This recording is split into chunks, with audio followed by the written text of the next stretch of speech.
Saudi আরবে গত 2 দিন আগে মুসা সানায়া একটি সোফার ওয়ার্কশপে আগুন লেগে 16 জন বাংলাদেশি ভাই মারা গেছে।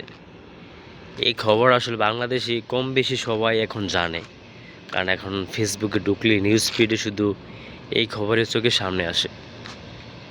তো আমাদের এটা হচ্ছে শিফা সানায়া, আর যেখানে আগুন লেগে মানুষ মারা গেছে সেটা হচ্ছে মুসা সানায়া। আমাদের এখান থেকে কাছেই, বেশি দূরে না। এই যে আমাদের যে ওয়ার্কশপগুলো দেখতে পাচ্ছেন, যে এগুলো ওয়ার্কশপ, এই যে এগুলো সবই গেলাম সোফার ওয়ার্কশপ, মানে সব সোফার ওয়ার্কশপ।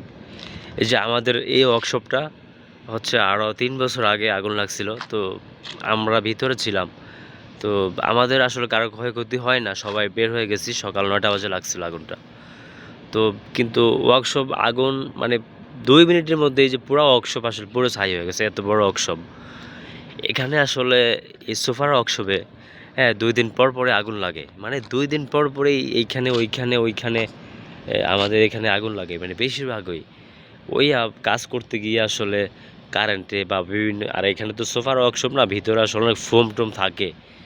এই কারণে আসলে আগুন দ্রুত গতিতে ছড়ে যায়। যে আমাদের এই ওয়ার্কশপটা লাগছিল, এটা আসলে মানে 3 থেকে 4 মিনিটে পুরো ওয়ার্কশপ পুরো একবার জ্বলে শেষ হয়ে গেছে। এই যে এই ওয়ার্কশপটা তো লাগছিল আগুনে আরও 4 বছর আগে, এই যে ওয়ার্কশপটা এটাই।